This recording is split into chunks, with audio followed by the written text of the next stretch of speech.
بسم اللہ الرحمن الرحیم. السلام علیکم. کیپٹل ٹاک میں خوش آمدید. آپ سب کو رمضان مبارک ہو.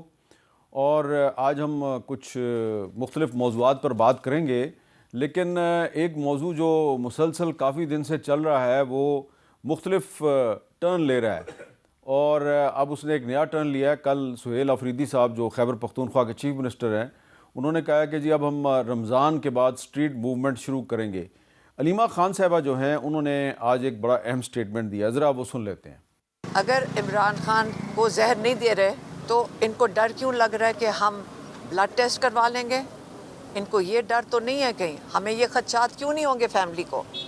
ہم لوگوں کو یہ کیوں یہ دماغ میں نہیں آئے گا کہ یہ کیا وجہ ہے کہ چھپا رہے ہیں، کیا وجہ ہے کہ فیملی کو نہیں ملاقات کرنے دے رہے؟ یہی ہماری گورنمنٹ کو کہیں گے، وقت مشکل آپ کے لیے ہوں گے. عمران خان کے ساتھ اگر آپ یہ کریں گے وقت مشکل آپ کے لیے ہوں گے. تو اس پہ گفتگو کے لیے ہمارے ساتھ موجود ہیں ڈاکٹر طارق فضل چودھری صاحب، وفاقی وزیر برائے پارلیمانی امور، اور ہمایوں مومند صاحب جو پاکستان تحریک انصاف کے رہنما ہیں. ڈاکٹر طارق فضل چودھری صاحب، یہ رمضان سے پہلے تو ایک ملاقات ہوگی سلمان صفدر صاحب کی، اور عمران خان صاحب کی آنکھوں کا چیک اپ بھی ہو گیا. لگ یہ رہا تھا کہ معاملات بہتری کی طرف جا رہے ہیں. اب دوبارہ سے معاملات پھر خراب ہو رہے ہیں، اور علیمہ خان صاحبہ کی جو گفتگو آپ نے سنی، تو کیا رمضان کے مہینے میں کوئی توقع کی جا سکتی ہے کہ عمران خان صاحب کی ملاقاتوں پر پابندی ختم ہو جائے گی؟ جی میر صاحب، بہت شکریہ. بسم اللہ الرحمن الرحیم. سب سے پہلے میں آپ کے پروگرام اور آپ کے چینل کی وساطت سے پوری قوم کو رمضان المبارک کی مبارکباد دوں گا. اللہ تعالیٰ کی ذات یہ برکتوں والا مہینہ پورے پاکستان کے لیے، پوری قوم کے لیے بہت مبارک ثابت کریں. جو آپ نے سوال کیا ہے میر صاحب، گزارش یہ ہے کہ صرف یہ سلمان صفدر صاحب کی ایک ملاقات نہیں تھی.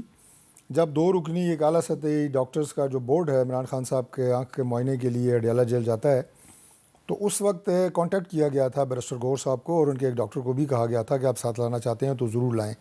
لیکن یہ ان کی پارٹی کی انٹرنل پولیٹکس ہے کہ وہاں پہ تقریباً 1.5 سے 2 گھنٹے وہ ہمارا جو ڈاکٹرز کا بورڈ تھا، جس میں ایک ان کے اپنے نامنی تھے شفا ہاسپٹل کے، اور ایک ہمارے پمس کے جو ہیڈ آف ڈپارٹمنٹ تھے آپتھلمالوجی کے، وہ تھے.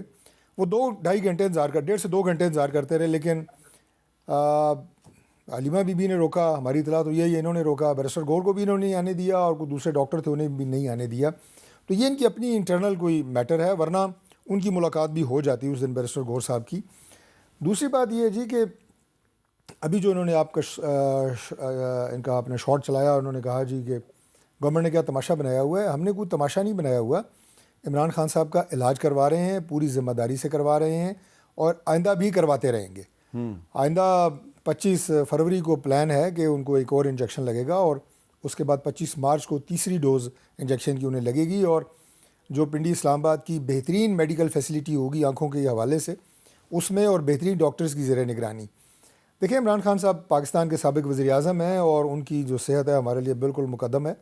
اور ویسے بھی چونکہ وہ اس وقت اب کسٹڈی میں ہیں، جیل میں قیدی کی حیثیت سے موجود ہیں، تو لہٰذا حکومت کی یہ پوری ذمہ داری ہے، جو ہم بخوبی طور پہ سمجھتے ہیں کہ ان کی آنکھ کے علاج کے معاملے پہ کسی طرح کی کوتاہی، غفلت وہ ہم نہ افورڈ کرتے ہیں، نہ ہم نے کی ہے، نہ ہم آئندہ کریں گے. یہ ہماری وہ ایک ذمہ داری ہے جو ریاست کی ذمہ داری کے طور پہ ہم ادا کر رہے ہیں. باقی ان کی جو ٹیمز ہیں، سوشل میڈیا بریگیڈز ہیں، باقی اب ان کی تسلی و تشفی یہ کرانا ہمارے لیے بہت مشکل ہے. عمران خان کی ذات کی حد تک میں آپ کو بتا سکتا ہوں وثوق سے کہ وہ خود اپنے علاج سے مطمئن ہیں، ڈاکٹر سے مطمئن ہیں. جس فیسلٹی پہ پہلے انہیں لے کے جایا گیا اور آئندہ لے کے جایا جائے گا، اس پہ بھی وہ انشاءاللہ مطمئن ہوں گے. اچھا، آپ بھی ڈاکٹر ہیں اور ہمایوں مومند صاحب بھی ڈاکٹر ہیں. تو ہمایوں مومند صاحب، ڈاکٹر طارق فضل چودھری صاحب فرما رہے ہیں کہ عمران خان صاحب اپنے علاج سے مطمئن ہیں، تو پھر آپ مطمئن کیوں نہیں ہیں؟ بسم اللہ الرحمن الرحیم. ایاک نعبد و ایاک نستعین. دیکھیں، میں تو ہمیں جو انفارمیشن آ رہی ہے وہ لیٹسٹ جو آئی ہے، جو انڈیپینڈنٹ انفارمیشن ہے، وہ بیرسٹر سلمان صفدر کے تھرو آئی ہے. اس میں بعض چیزیں جو بات ہوئی ہیں، ان میں صرف ایک تو لاسٹ جملہ، وہ میرے خیال میں وہ بہت بھاری جملہ ان سب کے اوپر، وہ یہ کہ میں ان سے کچھ توقع نہیں کرتا ہوں، مجھے صرف بیسک نیسیسٹیز چاہیے ٹو لیو، دیٹس اٹ. یہ عمران خان کی ڈیمانڈ ہے. اس سے زیادہ سمپل ڈیمانڈ کسی کا نہیں ہو سکتا. اب آ جاتے بات جو طارق فضل چودھری صاحب نے ایک کہانی سنائی اور جس میں میں لفظ جھوٹ کا نہیں کہہ سکتا لیکن اس میں بہت ساری چیزیں غلط ہیں. سمپل سی بات یہ ہے, ایک شخص ہے جس کی آئی سائٹ 6/6 ہے نارملی, اور وہ شخص جو ہے اکتوبر آنورڈز وہ کہتا ہے کہ میری نظر کمزور ہو رہی ہے. اس کے بعد جو جیل کا سپرنٹینڈنٹ اور جیل کا ڈاکٹر ہے وہ اس کو نظر انداز کرتے رہتے اور چھوٹے موٹے ڈراپس ادھر ادھر ڈالتے ٹل جب وہ کہتے ہیں کہ جی میری نظر بہت خراب ہو گئی ہے. اور یہ یاد رکھیں انہوں نے سلمان صفدر صاحب کے سامنے اپنی بائنی آنکھ جو کہ ٹھیک آنکھ ہے اس کے اوپر ہاتھ رکھ کے انہوں نے کہا کہ مجھے بیرسٹر صاحب آپ کا چہرہ نظر نہیں آ رہا, مجھے صرف روشنی کی جھلک محسوس ہو رہی ہے. اور اس دوران میں انہوں نے بعض باتیں کی ہیں جن کو ان لوگوں نے غلط بیانی کر کے کہا ہے کہ یہ عمران خان کا پرسنل پوائنٹ آف ویو تھا. عمران دیکھیں جب میں کہتا ہوں نا میرا بلڈ پریشر 90/40 ہے, کسی نے چیک کیا ہوگا تو میں بتا رہا ہوں وہ فگرز. عمران خان نے کہا کہ میرے جو دائنی آنکھ کی جو نظر ہے وہ 85% کم ہو گئی ہے. اب آپ نے جو رپورٹ سامنے آئی ہے اس میں دیکھے کہ اس میں پہلی رپورٹ کا ذکر ہے جس میں لکھا ہوا ہے 6/36. اس کو آپ ڈیوائڈ کر لیں, یہ 85% مائنس میں جاتی ہے, مینز کہ آپ کی آنکھ کی 85% بینائی نہیں ہے. تو اس کا مطلب یہ ہے کہ جو عمران خان نے کہا تھا وہ سچ کہا تھا. اور وہ سلمان صفدر صاحب نے جو بات کنوے کی تھی اور فرائیڈے کو کلیریفائی کی تھی وہ ایگزیکٹلی یہی کی تھی. اور یہ چیز صرف تب ہوتی ہے جب ڈیلیبریٹ کیا کہہ سکتے ہو اس کو, آپ کسی چیز کو ڈیلے کریں. ہمایوں صاحب جو میڈیکل بورڈ کی ایک رپورٹ پھر ریلیز ہو گئی ہے وہ آپ نے بھی پڑھی ہوگی, وہ کہہ رہے ہیں کہ جس آنکھ میں پرابلم تھا وہ اینک کا شیشہ تبدیل ہونے کے بعد وہ بہتر ہو گیا ہے اور کچھ ادویات کا استعمال کرنے کے بعد. سر میں اس سے میں اسی طرف آ رہا ہوں سر. جی حامد میر صاحب, یہ اگین بہت بڑا جھوٹ ہوتا ہے. میں سمپل سی بات بتاتا ہوں, آپ جب بھی چیک کرتے ہو کسی کا بلڈ پریشر, ٹھیک ہے, وہ اس کا بیس لائن بلڈ پریشر ہوتا ہے. آئیز میں ان ایڈڈ آئی کو آپ چیک کرتے ہو, اس میں انہوں نے 6/36 تھا, پھر انجیکشن لگایا. اور یہ یاد رکھیں یہ کرمنل نیگلیجنس تھا, بلکہ کرائم تھا. نیگلیجنس بھی نہیں, ڈیلیبریٹ کرائم تھا کہ ان کی نظر کی بینائی کو یہ لوگ ڈیمیج کرے یا ان کو فزیکلی ہارم کرے. اس میں یہ ہوا کہ جب انہوں نے فائنلی جب انہوں نے بہت کہا تو جب ایک انہوں نے اسپیشلسٹ کو بلایا تو آپ یہ دیکھ لیں آئی کی ایمرجنسیز بہت کم ہوتی ہیں جب تک آئی کے اندر بہت سیویئر چوٹ نہ لگی ہو اور آئی کے ضائع ہونے کا خطرہ نہ ہو, تو تب آپ آدھی رات کو لے جاتے ہیں اور ٹریٹمنٹ کرتے ہیں. اور یہ ان لوگوں نے کیا ہے جنوری کے آخر میں. اس کے بعد یہ لوگ کھا گئے تھے اس کو. وہ تو آپ جیسے بعض لوگ ہیں جنہوں نے اس کو پوائنٹ آؤٹ کیا, اس کو بھی انہوں نے کہا دیا کہ تم جھوٹ بولتے ہو, فیک نیوز پھیلا رہے ہو. اس کے بعد جب وہ اپنی جگہ پہ قائم رہا تو ان کو مجبوراً بتانا پڑا یہ. اچھا, اب جو رپورٹ کی آپ بات کر رہے ہیں وہ اس ٹریٹمنٹ کے بعد 6/24 پہ آ گئے. 6/24 کا مطلب ہے ابھی بھی 75% آئی سائٹ کمزور ہے. اچھا, پھر اس کے بعد انہوں نے آئی ایڈ کیا ہے, انہوں نے اس کے اوپر ایک اینک لگائی ہے. اب آپ سوچیں آپ 24 کو 9 تک لے کر آئیں گے, دیٹ مینز آلموسٹ آپ تقریباً 16-17 آپ ان کو ڈیجٹ آگے بڑھائیں گے. آپ کتنی پاورفل آئی گلاس ایک سائڈ پہ ہوگی, وہ بھی 6/9 لے کر جا رہی ہے. دیکھیں حامد میر صاحب, آپ اپنی نظر آپ اپنی ایک آنکھ پہ نا ایک ایسی اینک پہن لے جس سے آپ کی آئی سائٹ 6/9 ہو جائے اور دوسری آئی سائٹ 6/6 ہو. آپ مجھے کوئی کام کر کے دکھا دیں پلیز, مجھے کر کے آپ کی بات درست ہے. اب میں ایک سوال کرنا چاہ رہا ہوں ڈاکٹر طارق فضل چودھری صاحب سے. ڈاکٹر صاحب, یہ جو ایک کنٹروورسی ہے اس کا بیسٹ سلوشن یہ ہے کہ عمران خان صاحب کی جو ذاتی معالجین ہیں ان سے ان کی ملاقات کروا دی جائے, معاملہ ہی ختم ہو جائے گا. دیکھیے بالکل میں آپ کی بات کی طرف آتا ہوں, لیکن میں چھوٹی سی بات ایک کروں. 8 فروری کی ایک انتہائی ناکام ہڑتال کی جو کال ثابت ہوئی پاکستان تحریک انصاف کی, بدترین ناکامی ہوئی شرمندگی اٹھانے کی حد تک. اس کے بعد یہ ایک ایشو ان کے ہاتھ آ گیا ہے عمران خان کی صحت کا, اور اس پہ سیاست پہ سیاست کری جا رہے ہیں اور کرتے رہیں گے کیونکہ یہ ان کی شرست میں شامل ہے. اب ڈاکٹر صاحب نے جو ایک ڈرامائی منظر کشی کی ہے کہ رات کو کیوں لے کے گئے, ان کے سر پہ پڑ گیا, سیکیورٹی ریزنس. عمران خان کو دن کو اسپتال میں لے کے جائیں, سیکیورٹی کے ایشوز ہیں. عمران خان کی صحت یا ان کی سیکیورٹی دونوں ریاست کی ذمہ داری ہیں, اگین آئی ریپیٹ, اور ہم اس سے واقف ہیں. دوسری بات جناب کہ یہ ہم کوئی اسے کھا نہیں گئے تھے یا کوئی ہم اس کو دبانا نہیں چاہ رہے تھے. میرا ایک سمپل سا سوال ہے کہ عمران خان صاحب کو جب پہلے تھوڑی سی تکلیف ہوئی، جیل میں معائنہ ہوا، ڈاکٹرز نے کہا کہ انہیں اسپیشلائزڈ آئی فیسلٹی کی ضرورت ہے، تو انہیں پیم شفٹ کرنے کا فیصلہ کس نے کیا تھا؟ ڈاکٹر صاحب نے درخواست دی تھی، پاکستان تحریک انصاف نے ریکویسٹ کی تھی، گورنمنٹ نے فیصلہ کیا تھا کہ ان کے بہترین علاج اگر کروانا ہے تو پیمز ابھی بھی جہاں ان کا 2 جگہ دوبارہ ان کے انجیکشن کہیں گے، یہ گورنمنٹ نے فیصلہ کرنا اور بہترین فیسلٹی انہیں دی جائے گی. لہٰذا ان سے کوئی جو ان کا ایک سٹائل ہوتا تھا کہ اس کے پنکھے بھی اتارو نواز شریف کے اور شہباز شریف کے اور اے سی بھی اتارو، کبھی آپ نے ہمارا کوئی اس طرح کے بیان سنا ہے؟ I don't want to repeat, لیکن سوشل میڈیا پہ جو ان کو غذا دی جا رہی ہے اس کی ساری تفصیلات آئی ہوئی ہیں. بھائی یہ تو انسانیت سے گری ہوئی حرکت ہے کہ آپ کا سیاسی مخالف آپ گورنمنٹ میں ہے اور وہ قید میں ہے اور آپ اس کو کوئی جسمانی تکلیف پہنچائیں. سوچیں بھی کہ ہم اس کو کوئی ہم کر سکتے ہیں فزیکلی، یہ سوال پیدا نہیں ہوتا.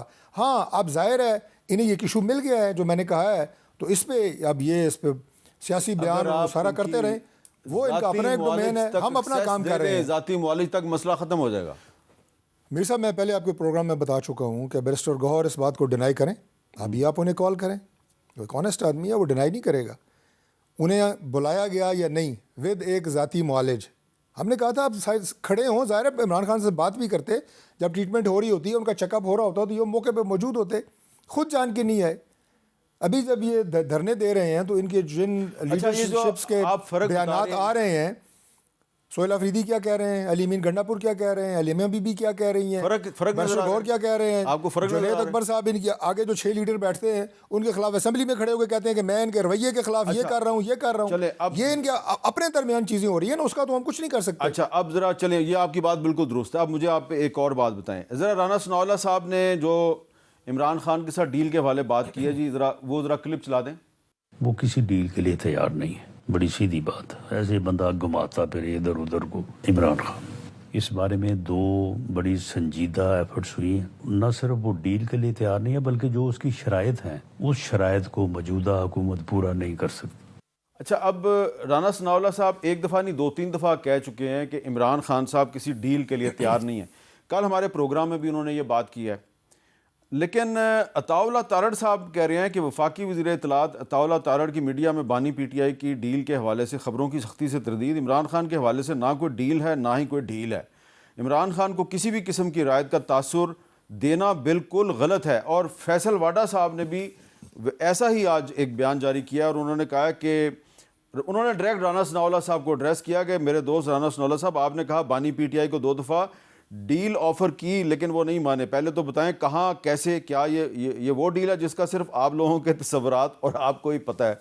تو ڈاکٹر طارق فضل چودھری صاحب، صرف پی ٹی آئی کے رہنماؤں کے بیانات ایک دوسرے سے مختلف نہیں ہیں، ان میں تضادات نہیں ہیں. وفاقی وزراء اور آپ کے جو ساتھی ہیں ان کے بیانات میں بھی کافی تضادات ہیں. اب مجھے بتائیں رانا ثناءاللہ صاحب درست کہہ رہے ہیں یا عطاء اللہ تارڑ صاحب درست کہہ رہے ہیں؟ دیکھیے رانا صاحب نے جو بات کی ہے کسی حد تک میں اس سے واقف ہوں، وہ پرانی بات ہے. یہ بات جو ہے 2024 کی ہے. وہ پرانی بات ہی کر رہے ہیں جی، پرانی بات کر رہے ہیں. میں آپ کو یہی بات بتا رہا ہوں کہ پرانی بات ہے. اور اس میں جب یہ اسلام آباد پہ بار بار یلغار کر رہے تھے اور حملہ آور ہو رہے تھے تو ان سے یہ بات کی گئی تھی کہ اس طرح سیاست نہیں ہوتی ملک میں، اور ریاست سے ٹکراؤ کا جو نتیجہ ہے وہ 0/0 ہی رہتا ہے. لیکن یہ بات انہیں سمجھ نہیں آئی. اگر سمجھ لیتے تو میں سمجھتا ہوں کہ یہ جو پچھلے 1.5-2 سال میں اتنا انتشار اور فتن اور فساد ملک میں پھیلا ہے شاید یہ نہ پھیلتا. اور پھر اس کے بعد جو آپ یہ کہیں کہ نیگیٹو پالیٹکس اور انتشاری سیاست اور ریاست اور ریاستی اداروں سے ٹکراؤ کی سیاست ان کی فیملی نے کی ہے، ان سے ملاقاتوں کے بعد اسے مزید اس سسٹم کو نقصان پہنچایا ہے. تو پھر یہاں پہ ڈیل کیا ہے اور ڈھیل کیا ہے. اب تو جو لا ول ٹیک اٹس اون کورس، جو عدالتوں نے اپنے فیصلے کیے ہوئے ہیں ان کے مطابق انہیں جیل وہ کاٹ رہے ہیں، عدالتوں سے ضمانت ملے گی، وہ باہر آ جائیں گے. اچھا ہمایوں صاحب یہ بتائیں، یہ جو سہیل افریدی صاحب نے کہہ دیا جی کہ اب ہم رمضان کے بعد جو ہے اسٹریٹ موومنٹ شروع کریں گے اور انہوں نے عمران خان رہائی فورس بنانے کا بھی اعلان کر دیا ہے، تو آپ کو یقین ہے کہ رمضان کے بعد سیاسی درجہ حرارت میں اضافے سے خان صاحب کو نقصان نہیں بلکہ فائدہ ہوگا؟ دیکھیے سب سے پہلے تو یہ میں دوبارہ ایک بات کر دیتا ہوں، جیل مینول کے تحت بھی اور پاکستان کے قانون کے تحت بھی اگر کوئی قیدی بیمار ہوتا ہے جی اس کی ایک جیل مینول ہے, اس کا میرے خیال میں رول نمبر 935 ہے یا 975 ہے, مجھے اب یاد نہیں آ رہا. اس میں یہ ہے انٹیمیشن ٹو دا فیملی, اور فیملی کو ڈیفائن کیا ایز پر لا, یا ان کے بیوی بچے بہن بھائی, ان کو انہوں نے کہا ہے کہ ان کو وہاں ہونا چاہیے ڈیورنگ دا ٹریٹمنٹ, کوئی بھی نہیں تھا. باقی رہ گئی بات Imran Khan as opposed to many other political leaders, وہ پاکستان میں اپنا علاج کرانا ان کو اچھا لگتا ہے, وہ پاکستان سے باہر بھاگنے کی کوشش نہیں کرتے, اور وہ کرتے, اور اس میں کوئی برائی نہیں ہے. جو یہ بات کر رہے ہیں نا کہ وہاں پہ کہا ہوا تھا, دیکھیں اس طرح یہ عمران خان نے کہا ہوا تھا کہ میرے اپنے جو ڈاکٹرز ہیں ان کو اجازت ہو, ان میں سے کسی کو وہاں اجازت نہیں تھی ملنے کی. ہاں, ان کو بریف کیا گیا. دیکھیں آپ مجھے بریف کرو اور میرے سامنے علاج ہو, یا میں اپنے کلائنٹ سے مل کے اس سے بات چیت کروں, اس میں زمین آسمان کا فرق ہے. اسپیشلی جس جگہ پہ ٹرسٹ ڈیفیسٹ ہو, وہاں پہ یہ حکومت کے اوپر لازم ہو جاتا ہے. اور اگر انہوں نے یہ کہتے ہیں کہ ہم نے پیمز کا وہ کیا ہے, دیکھیں پیمز میں دوبارہ بتا رہا ہوں ان کو کہ پیمز میں لے جانے کی وجہ وہ ڈیلے تھی. اس ڈیزیز کو اگر یہ پڑھ لیں, یہ ڈیزیز ڈیلے کی وجہ سے یہاں پہنچتی ہے, ورنہ یہ یہاں نہیں پہنچتی. تو there was a criminal delay over there, deliberate criminal delay over there, جس کی وجہ سے یہ ہوا ہے. اور ابھی بھی مجھے نہیں پتا کہ اگلی ٹریٹمنٹس کے بعد ان کی نظر کتنی واپس آئے گی. اگر یہ پرماننٹ ڈیمیج یہاں تک بھی ہو جاتی ہے, یہ سگنیفیکنٹ ڈیمیج ہے, دس کین بی ایکچولی یہ ان کے اوپر ایک بہت بڑی تلوار ہوگی جو لڑکی کی, کیونکہ یہاں پہ ڈیلیبریٹ وہ ہے. نمبر 2 آ جاتے ہیں. مجھے اس میں کوئی برائی نہیں لگتی ہے کہ اگر انہوں نے اپنی بہنوں کا کہا تھا یا ان کی بہنوں کا نومینیٹ کیا تھا تو کسی کو کر لیتے, لیکن یہ بھی میں سمجھتا ہوں کہ غلط تھا کہ اگر وہ قاسم زمان کا نام آ گیا تھا, he should have gone. میں اس پہ بھی سمجھتا ہوں کہ وہاں پہ ان کو روکنا was even not a good idea میری نظر میں. ٹھیک ہے. نمبر 3, دیکھیں جس ڈیل کی بات رانا ثناء اللہ نے کیا, انہوں نے کہا ہے کہ وہ تو ڈٹ کے کھڑا ہے. دیکھیں کپتان ڈٹ کے کھڑا ہے. کپتان وہ اپنے ارادوں میں, وہ اپنے آئیڈیالوجی میں, صحیح غلط تو بات کی بات ہے, اپنی آئیڈیالوجی سے نہیں ہٹ رہا. وہ کہتے ہیں کہ اور لیکن ان لوگوں کا جو معیار ہے نا, وہ ان لوگوں کا نمبر 1 معیار یہ ہے کہ آپ نے شعور سے کھانا پینا آپ کو نہیں ملے گا, شعور سے آپ ہاسپٹل نہیں جا سکتے ہو, اس کے لیے آپ کے پاس پیسہ ہونا چاہیے, یہ ہونا چاہیے. حالانکہ ان کو یہ نہیں پتا کہ اللہ تعالیٰ نے انسان کو اشرف المخلوقات شعور کی وجہ سے بنایا ہے, لیکن ان کی نظر میں وہ نہیں ہے. یہ دیکھیں یہ لوگ اگر ان میں اتنی ذرا وہ ہوتا نا, تو یہ ضرور عمران خان کو اجازت دے دیتے کہ مل لیں. اینڈ نمبر 3 بات یہ ہے, امپورٹنٹ چیز یہ ہے کہ عمران خان ڈیل لینا نہیں چاہتا, وہ اتنا نیچے گرنا نہیں چاہتا جتنا یہ لوگ گر چکے ہیں. یہ لوگ صحیح کہتے ہیں. تو اچھا, یہاں پہ ایک سوال پیدا ہوتا ہے کہ آپ کو عدالتوں پر بھی اعتماد نہیں ہے, آپ بات چیت کے ذریعے, ڈیل کے ذریعے بھی عمران خان کی رہائی نہیں چاہتے, تو پھر کیسے رہا کروائیں گے آپ؟ کیا یہ جو اسٹریٹ موومنٹ, آپ جو اسٹریٹ موومنٹ کی بات کر رہے ہیں, وہ اس سے رہا ہوں گے عمران خان؟ حامد میر صاحب آپ نے بڑا اچھا سوال کیا, اور اس کا میں ایک جواب دینا چاہوں گا, اور یہ شاید ہو سکتا ہے بعض لوگوں کو پسند نہ آئے. جی دیکھیں اس طرح یہ ہے کہ اگر پاکستان تحریک انصاف یہ سمجھتی ہے کہ ہم نے عمران خان کو رہا کرنا ہے بالخصوص, اور اس کے ساتھ ساتھ پاکستان کے لیے کرنا ہے, تو ہمیں سب سے پہلے اپنے اندر ایک جو اتحاد ہے اس کو قائم کرنا ہوگا. ہمارے اندر یہ جو ڈفرینسز آف اوپینین ہیں ان کو ہم نے سٹاپ کرنا ہوگا. ہمارے اس کے اندر جو فیملی ہے, لیٹس سے بہنوں کا وہ ہے یا فیملی کا ہے, ان کو ہمیں دیکھنا ہوگا. ہمیں جو لیڈرشپ ہے ان سب کو بیٹھ کے یہ ڈیسائیڈ کرنا ہوگا کہ یہ ایشو فیملی کا ہے, اس کو فیملی ڈیل کرے, یہ ایشو پولیٹیکل ہے, اس کو پولیٹیکل ڈیل کرے, اور اس کے بعد آپ مل کے ایک سیٹ چلیں گے, تو تب یہ پاکستان کا مسئلہ ان جنرل حل ہوگا. لیکن نمبر 3 بات یہ یہ حکومت کو سمجھ آنی چاہیے کہ نقصان ان کا دن پہ دن ہو رہا ہے. اس وقت آپ یہ یاد رکھیں 2021 میں جو فورن ڈائریکٹ انویسٹمنٹ تھی وہ 2.18 بلین تھی, 2023 میں وہ 1.9 بلین چلی گئی, 2024-25 میں 1.8 بلین ہو گئی. پچھلے 6 مہینوں میں صرف 800 ملین ہے, اور ان 800 ملین میں اگر ہم اور 800 ملین ڈالتے 1.2-1.3 بلین, 1.4 بلین. اب آپ نے جو ان چیز کے لحاظ سے ان کو چاہیے کہ یہ اس چیز کو سیریسلی دیکھیں, اور عمران خان وہ پاور ہے جس کو آپ بغیر بیلنس کیے آپ آگے جا نہیں سکتے. چلیں ٹھیک ہے, ضروری ہے. آپ کہہ رہے ہیں عمران خان ایک پاور ہے، لیکن عمران خان بذات خود شاید پاور ہے، لیکن اس کی پاور جو باہر ہے وہ آپس میں لڑ کے اس پاور کو ضائع کر دیا گیا. اس کا آپ نے بھی احساس کیا ہے. مجھے ایک وقفہ لینا ہے اور وقفے کے بعد ہم دوبارہ آپ کی خدمت میں حاضر ہوتے ہیں. ایک نیا موضوع جو ہے وہ بھی بڑا اہم ہے، اس پہ بات کریں گے.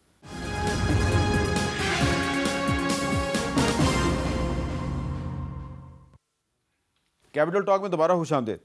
یہ جی میرے پاس گلوبل ریپوٹیشن انڈیکس 2026 ہے. یہ شاید اگر آپ اسکرین پہ دکھا سکیں تو یہ اس میں جو پاکستان کا جو نمبر ہے جی وہ 197 ممالک میں سے 184ویں نمبر پہ ہے، 184 پہ. اور یہ میرے پاس کرپشن پرسیپشن انڈیکس ہے جی، یہ کرپشن پرسیپشن انڈیکس ہے، اور اس میں بھی پاکستان جو ہے وہ 181 ممالک میں سے 136ویں نمبر پہ ہے. میں تھوڑی سی اس کی تفصیل بتاتا ہوں. یہ جو گلوبل ریپوٹیشن انڈیکس ہے اس میں عالمی ساکھ پاکستان کی جو ہے وہ 184 نمبر پہ ہے، اور صومالیہ، سوڈان اور کانگو رینکنگ میں پاکستان سے بہتر ہیں. صومالیہ، سوڈان اور کانگو پاکستان سے بہتر ہیں، اور پہلے 13 ممالک میں کوئی بھی اسلامی ملک شامل نہیں ہے. زیادہ تر اس میں یورپین کنٹریز ہیں اور سنگاپور ہے. گلوبل کرپشن انڈیکس جو ہے، جو ٹرانسپیرنسی انٹرنیشنل جاری کرتی ہے، اس میں جناب 181 ممالک میں سے پاکستان 136ویں نمبر پہ ہے، اور عراق، لیبیا، کیوبا، البانیہ کی پوزیشن پاکستان سے بہتر ہے. اور پچھلے سال کی جو رپورٹ تھی اس میں پاکستان 135ویں نمبر پر تھا، اور نئی رپورٹ جو ہے اس کے مطابق پاکستان ایک درجہ تنزلی کے ساتھ 136ویں نمبر پہ چلا گیا. ڈاکٹر طارق فضل چودھری صاحب، یہ صرف ایک حکومت کا مسئلہ نہیں ہے، یہ پاکستان بطور ایک اسٹیٹ، ایک ریاست کا مسئلہ ہے کہ ہم اسلامی جمہوریہ پاکستان ہے. تو جو گلوبل ریپوٹیشن انڈیکس ہے اس میں بھی ہم بہت نیچے ہیں، اور یہ جو کرپشن پرسیپشن انڈیکس ہے اس میں بھی ہم نیچے جا رہے ہیں. اس کی کیا وجہ ہے؟ بطور ایک قوم کے ہم کرپٹ ہیں یا صرف ایلیٹ کرپٹ ہے ہماری؟ دیکھیے، بحیثیت قوم بھی جو ہمارے رویے ہیں ان میں بہت درستگی کی ضرورت ہے، اس میں تو کوئی شک نہیں ہے، کیونکہ کرپشن کی اگر بات ہو تو صرف ایلیٹ کی بات نہیں ہے. میں ایلیٹ کی کوئی صفائی نہیں دے رہا، لیکن آپ نے دیکھا ہوگا کہ اوپر سے لے کے نیچے تک ہر محکمے کے اندر ہر دور میں یہ جو ناسور ہے یہ موجود ہے. اس میں ہر دور میں کبھی کمی آتی ہے، کبھی زیادتی ہوتی ہے. اور اس کا سب سے بڑا ثبوت رمضان کا مہینہ ہوتا ہے. رمضان کے مہینے میں اگر قیمتوں میں اضافہ ہوتا ہے تو یہ بھی ایک کرپشن ہے. ابھی آپ دیکھیں کہ یو اے ای میں، دبئی میں ابھی انہوں نے اعلان کیا ہے کہ رمضان کے مہینے میں اگر مقررہ نرخ سے زیادہ کوئی اشیاء بیچے گا تو 1,00,000 درہم جرمانہ ہے. تو اگر یہ، اور میں نے یہ جب خبر پڑھی مجھے بہت خوشی ہوئی، کاش پاکستان میں بھی ایسا ہو اور اس کی امپلیمنٹیشن ہو. جرمانے یہاں پہ بھی ہیں، روز دکاندار فلانا ہر شہر میں ان پہ ایکشن کارروائی ہوتی رہتی ہے، لیکن ان کی امپلیمنٹیشن ان قوانین کی اس سختی سے ہوتی نہیں ہے. تاکہ یہ جو میں اسے کرپشن کہوں گا کہ آپ اس طرح اگر لوگوں کو بلیک میل کریں اور ناجائز منافع خوری کریں اور ناجائز ان سے ریٹ چارج کریں تو یہ تو ایک بات ہے. دوسری بات یہ دیکھیں، ابھی تھوڑی دیر پہلے میں لنک کروں گا اس بات سے جو آپ پاکستان کی سچویشن کی بات کر رہے ہیں. ڈاکٹر صاحب بات کر رہے تھے کہ کپتان ڈٹ کے کھڑے ہیں. کپتان ڈٹ کے کس چیز کے لیے کھڑے ہیں؟ فتنے کے لیے، فساد کے لیے، ملک میں افراتفری پھیلانے کے لیے، صوبوں میں نفرت پھیلانے کے لیے، اور کس چیز کے لیے کھڑے ہیں کپتان؟ پاکستان تحریک انصاف کی سیاست اور ہے کیا؟ مجھے آپ یہ بتائیں. آپ کی جو تقرریاں ہوتی ہیں، سیاسی تقرریاں، آپ کے پاس فی الحال ایک سلاٹ ہے کے پی کا وزیر اعلیٰ، اس کی تقرری آپ کرتے ہیں کہ کون زیادہ اسٹریٹ میں انتشار اور اسٹریٹ پہ آگ لگا سکتا ہے، سڑک کون گرما سکتا ہے. پہلے ایک پہ آپ نے ٹرائی کیا، آپ کے جو عمران خان کے اہداف تھے آگ لگانے، فتنہ فساد پھیلانے کے، وہ حاصل نہیں ہو سکے. اب دوسروں کو آپ ٹرائی کر رہے ہیں، اس کو بھی آپ وہی ٹارگٹ دے رہے ہیں. ان عقل کے اندھوں کو یہ بات کوئی نہیں بتاتا کہ جو مرضی ہو جائے آپ ریاست سے نہیں لڑ سکتے. آپ ہم سے لڑیں، ہم پارٹی ہیں، گورنمنٹ ہیں، سیاسی جماعت ہیں، اور سیاسی انداز سے لڑیں. میں کوئی فزیکل لڑائی کی بات نہیں کر رہا. یہ ساری جو آپس میں ہمارے اختلافات ہیں یہ نظریاتی ہیں، سیاسی ہیں. یہ نظریاتی اختلاف ہے، یہ نظریاتی اختلاف ہے، یہ سیاسی اختلاف ہے جس کو ان لوگوں نے ذاتی دشمنی کی شکل دی ہوئی ہے. اور اپنے ہر دور میں عمران خان صاحب کی پچھلی ساری تقریریں آپ اٹھا کے دیکھیں، کسی کو مولانا ڈیزل ہے، کسی کے مونچھیں مروڑوں گا، کسی کو الٹا ٹانگوں گا، آئی جی میں تمہیں پتہ نہیں کیا کر دوں گا، تمہارے کپڑے اتار دوں گا. یہ لینگویج ہوتی ہے. کپتان ڈٹ کے کھڑا ہے، وہ بھائی ان باتوں کے لیے کھڑا ہے. آپ ملک کو اگر اس طرح چلائیں گے تو جتنی فورسز پاکستان سے باہر بیٹھی ہیں وہ کیا آپ کے ملک کے بارے میں سوچے گی؟ جب لیڈرز یہ کر رہے ہوں گے، جب وہ لوگ جنہیں میسج جو ہے فالو کرتے ہیں، تقلید کرتے ہیں، ان کا یہ رویہ ہوگا تو لوگ کیا کریں گے؟ یہ اسٹیٹمنٹ قابل مذمت ہے، لیکن یہ صرف عمران خان نے تو نہیں دیے، تو اوروں نے بھی دیے ہیں. کسی نے کسی کو کہا تھا کہ میں تمہیں الٹا لٹکا کر تمہارے پیٹ سے کرپشن کی ساری رقم وصول کروں 3 گا. دفعہ پرائم منسٹر شہباز صاحب اس پہ معذرت کر چکے ہیں, آن ریکارڈ آپ کے پروگرام میں بتا رہا ہوں. کی غلطی کی, اس پہ پشیمانی کا اظہار کیا کہ میں نے غلط کہا تھا. عمران خان نے بھی کبھی کہا کسی کو میں نے تمہیں ڈیزل کہا تھا, یہ بتائیں جی, میں نے تمہیں الٹا لٹکایا تھا, میں یہ کروں گا, سینیٹر یہ غلط ہوا ہے. وہ تو 9 مئی جس پہ ریاستی اداروں پہ حملے کیے اس پہ معافی مانگنے کے لیے تیار نہیں ہے. اور یہ جو ڈیل رانا ثناء اللہ کہہ رہے تھے اس میں یہ شک سب سے پہلے تھی کہ 9 مئی کے واقعات پہ معافی مانگو پھر آگے بڑھیں گے. یہ جو ہے معافی مانگنا چاہیے, قوم سے معافی مانگنا چاہیے. جب آپ نے انڈیا میں جا کے کہا کہ ممبئی اٹیکس پاکستان سے ہوئے ہیں, قوم سے معافی مانگنا چاہیے. جب آپ نے وہاں سے کہا کہ یہ مشرف کے بارے میں آپ لوگوں نے وہاں سے کہا کہ جی سارا کام تو اس نے کیا ہوا ہے, معافی مانگنی چاہیے ان سب کے ساتھ. اچھا اس کے بعد چھوڑ دیں, میں آپ کو بتاتا ہوں اصل میں عمران خان ڈٹ کے جو کھڑا ہوا ہے نا, میں آپ کو ایک سیناریو بتاتا ہوں. ایسا ہے آپ کے گھر سے چوری ہو جاتی ہے اور چور اور کوتوال یہ مل کے آپ کے گھر آتے ہیں اور آپ کو پتہ چلتا ہے کہ آپ کی چوری ان چوروں کے پاس ہے, اور کوتوال آپ کو کہتا ہے کہ یار اس چوری کو جانے دو, تم اپنا گھر چھوڑ کے تم کچھ عرصے کے لیے ساتھ والے محلے میں چلے جاؤ, ہم تمہیں کچھ نہیں کہیں گے اور تم ان کی چوری کو نظر انداز کر دو. اب یہ رانا ثناء اللہ کے بیان کے ساتھ ذرا کر لینا, ٹھیک ہے, جب انہوں نے کہا تھا کہ وہ جو مانگ رہے وہ گورنمنٹ کو منظور نہیں ہے, وہ گورنمنٹ کو کیا منظور نہیں ہے. عمران خان کا تقاضا یہ ہے کہ جو آپ نے چوری کی ہے, ڈاکہ ڈالا ہے کوتوال کے ساتھ مل کے, وہ چیزیں واپس کرو. یہ کہتے ہیں یہ ہم نے واپس نہیں کرنا, مسئلہ ادھر کا ہے. لیکن خیر میں یہ سمجھتا ہوں اس کو میرے لحاظ سے اس کو تھوڑا سا نظر انداز کر کے بعض چیزوں کے اوپر انسان کو آگے نکلنا چاہیے. ایک بات ہے. نمبر 2 دیکھیں یہ بہت عجیب سی بات ہے جو مجھے سمجھ نہیں آتی. جب آپ نے ان سے یہ ساری باتوں کا پوچھا تھا کہ کیا ہے, پاکستان تحریک انصاف نے آج تک ہمیشہ صرف ایک چیز کہی ہے, اور وہ یہ ہے کہ اس ملک میں فری فیئر ٹرانسپیرنٹ الیکشن ہو. اور یہ فری فیئر ٹرانسپیرنٹ الیکشن یہ وہ چیز ہے جو عمران خان نے کرکٹ میں فری اینڈ فیئر جو کیا کہہ سکتے ہیں امپائرنگ ہے وہ بھی انٹروڈیوس کرائی تھی. یہ اس کی خصلت میں ہے کہ وہ چاہتے ہیں کہ فری اینڈ فیئر چیزیں ہوں. اس کے بعد جو میرٹ میں آنا چاہتا آ جائے. لیکن اصل جو آپ نے ایلیٹ کی بات کی تھی نا, انہوں نے بات گول کر دی ہے. ایلیٹ کیپچر کیا ہے؟ پاکستان نے پورا پی آئی اے 10 ارب روپے نقد کے بیچا اور 11 ارب روپے کا ایک 16 سیٹر 18 سیٹر لے لیا. یہ ایلیٹ کیپچر ہے, یہ ایلیٹ کیپچر ہے. ایلیٹ کیپچر یہی تو مسئلہ ہے کہ آپ لوگ اور ابھی ان کو ڈیفینڈ کریں گے کہ نہیں ان کو اس جہاز کی ضرورت تھی. مجھے ایک بات بتائے, پاکستان جیسے ملک کو $40 ملین کے جہاز کی کیا ضرورت ہے, جبکہ پورا پی آئی اے آپ نے $35 ملین کا بیچا ہے نقد پہ. اچھا یہ آپ کے پاس آپ نے ایک سوال اٹھایا ہے, اس کا جواب لیتے ہیں جی. ڈاکٹر طارق فضل چودھری صاحب, بڑا اہم سوال ہے کہ ایک طرف پورا پی آئی اے جو ہے وہ 10 ارب روپے میں فروخت کیا گیا ہے, اور دوسری طرف پنجاب گورنمنٹ جو ہے وہ 11 ارب روپے کا ایک جہاز خرید لیتی ہے.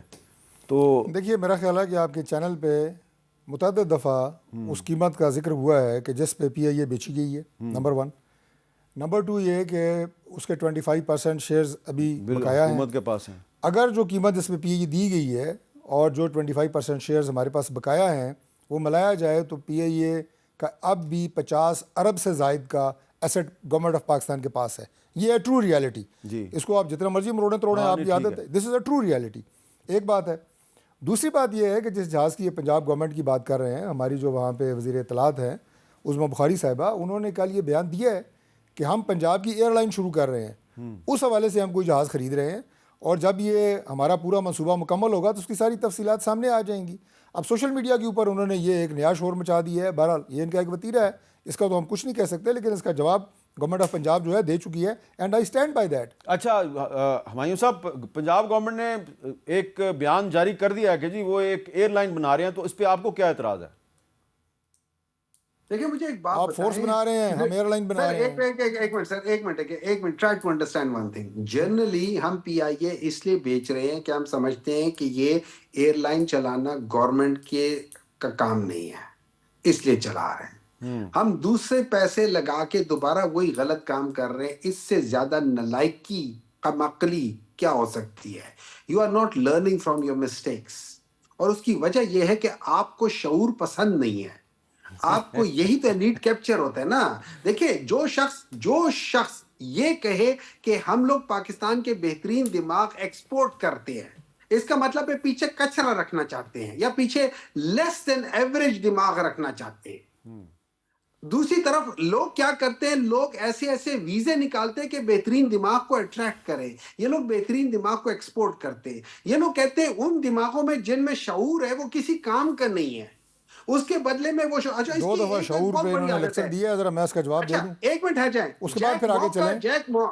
ایک منٹ ہے نا, جیک ما کا ایک بہت بڑا زبردست وہ ہے, وہ بات کر رہا تھا. اس نے کہا تھا کہ جو انٹیلیجنٹ لوگ ہوتے ہیں نا, جو اسمارٹ لوگ ہوتے ہیں, وہ کبھی آپس میں ملتے نہیں ہیں کہ ان کی آئیڈیالوجیز ڈفرینٹ ہوتی ہے.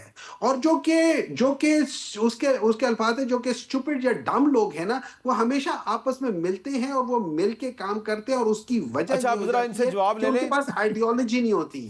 اب ان سے جواب لے لیں. ڈاکٹر طارق فضل چودھری صاحب یہ بتائیں کہ چیف منسٹر پنجاب کا جو سٹیٹمنٹ ہے کہ شعور سے تو کسی کا پیٹ نہیں بھر سکتا, یہ صحیح سٹیٹمنٹ ہے؟ میں آخری جو ان کی بات, میں اپنی ہنسی روک نہیں سکا. ڈاکٹر صاحب نے کہا جو نالائق اور احمق لوگ ہوتے ہیں وہ مل کے کام کرتے ہیں, یعنی ٹیم ورک جو کرتے ہیں لوگ, جو عمران خان صاحب بھی ٹیم ورک کرتے رہے ہیں, اس کا انہوں نے یہ القاب دیے. میں دہرانا نہیں چاہتا. شعور کے بارے میں بتائیں. دیکھیے شعور کی جو بات ہے, 2 دفعہ ڈاکٹر صاحب نے اس پہ بات کی ہے, اور اس صاحب نے اس بات کا ہے کہ آپ نے کے پی میں ہمیشہ جو بیک گراؤنڈ ہے اس کا مختصر بتا دیتا ہوں. کہا جی ہم نے عوام کو شعور دیا ہے. پنجاب میں ہم عوام کو سہولیات بھی دے رہے ہیں, نوجوانوں کو تعلیم بھی دے رہے ہیں, لیپ ٹاپس دے رہے ہیں, اکوپ کر رہے ہیں انہیں کہ جدید ترین تعلیم وہ حاصل کر سکیں.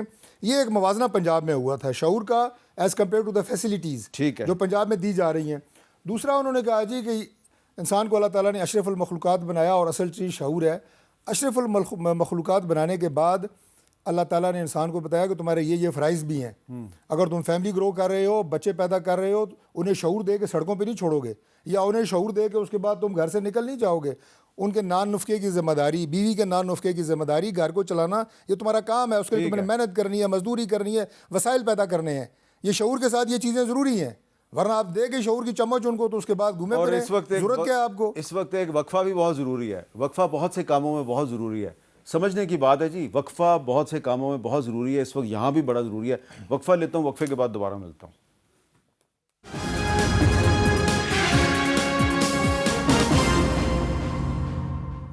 جیسا کہ آپ کو یاد ہوگا کہ کل ہمارے پروگرام میں مشیر برائے سیاسی امور رانا ثناءاللہ صاحب نے ایک بڑی اہم بات کی تھی پاکستان ہاکی فیڈریشن کے بارے میں, کیونکہ جو ان کے سپورٹس بورڈ کے بھی وہ ذمہ دار ہیں اور ہاکی فیڈریشن کا تعلق سپورٹس بورڈ کے ساتھ بھی. رانا ثناءاللہ صاحب جو ہیں وہ جب ہاکی کے بحران پہ اوپر ہم بات کر رہے تھے تو انہوں نے کیا کہا ذرا سنیے. آپ نے کوئی انکوائری نہیں کروائی کہ آپ نے 1 کروڑ پہ آپ نے دیا پاکستان ہاکی فیڈریشن کو, وہ طارق بگٹی صاحب کدھر لے گئے؟ بہرحال وہ انکوائری کروائی ہے, اس میں وہ قصوروار پائے گئے ہیں. طارق بگٹی صاحب جو پوری جو ان کی ایسوسیشن ہے. لیکن معاملہ یہ ہے کہ بات تو وہی ہے نا کہ پولیٹیکلی جو لوگ ہیں وہ مینیج کر کے لگے ہوئے ہیں, تو وہی چلتے آ رہے ہیں. آپ وزیر اعظم کے مشیر برائے سیاسی امور ہیں, تو بات تو میں نے صحیح کرنی ہے, بلکہ میں نے تو 1-2 مرتبہ کوشش کی ہے کہ ان سے جان چھڑائی جائے, ہاں لیکن نہیں چھڑا سکے.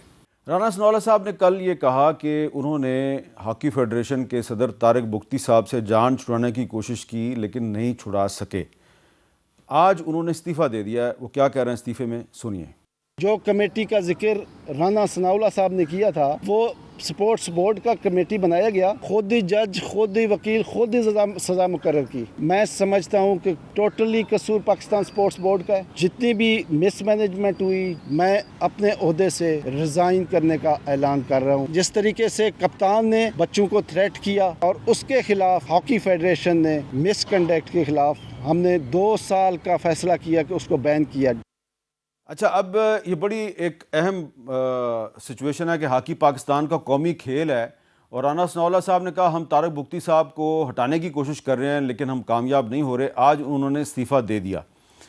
ڈاکٹر طارق فضل چودھری صاحب, میرا سوال آپ سے یہ ہے, اور ٹائم بھی میرے پاس کم ہے, کہ طارق بگٹی صاحب نے جاتے جاتے پاکستان کی قومی ہاکی ٹیم کے کپتان عماد بٹ پر پابندی بھی لگا دی. پہلے استعفیٰ دیا, پھر اس کے بعد اس پر پابندی لگا دی. اب یہ بتائیں کہ کیا رانا ثناءاللہ صاحب نے جو کل کہا وہ درست تھا, اور جو آج طارق بگٹی نے کیا وہ درست ہے؟ کون کس کے سامنے بے بس ہے؟ رانا ثناءاللہ صاحب نے جو بات کی ہے جی وہ بالکل صحیح ہے، کیونکہ اس کے حقائق سے کچھ میں بھی واقف ہوں اور رانا صاحب کو بھی میں جانتا ہوں، وہ سچی اور کھری بات منہ پہ کرنے کے عادی ہیں۔ طارق بگٹی صاحب نے پتہ نہیں کن وجوہات کی بنیاد پہ استعفیٰ تو دیا، لیکن جاتے جاتے وہ اپنا کام تو کر گئے، کپتان پہ پابندی لگوا گئے، یعنی جو بیڑا میں نے غرق کیا ہے یہ غرق ہی رہے، یہ اللہ نہ کرے یہ دوبارہ اٹھ نہ سکے۔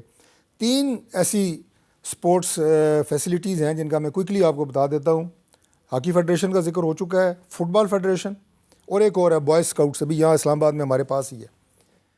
وہ لوگ ان کے ہیڈ بنے ہوئے ہیں جنہوں نے زندگی میں کبھی فٹ بال نہیں کھیلا، ایسوسیشنوں کے صدر ہیں۔ کس لیے؟ پارکس اینڈ پریویلیجز کیسے بن جاتے ہیں نا، یہ تو میں پوچھ رہا ہوں سر۔ اس لیے کہ وہ ان کا کھیل سے تو تعلق ہوتا نہیں ہے، وہ سارا سال مینجمنٹ کرتے رہتے ہیں، وہ الیکشنوں کی مینج کرتے ہیں، وہ بندے توڑتے ہیں، وہ اس پہ اپنی ریسورسز لگاتے ہیں۔ آپ کی حکومت ان نااہل لوگوں کے سامنے اتنی بے بس کیوں ہے؟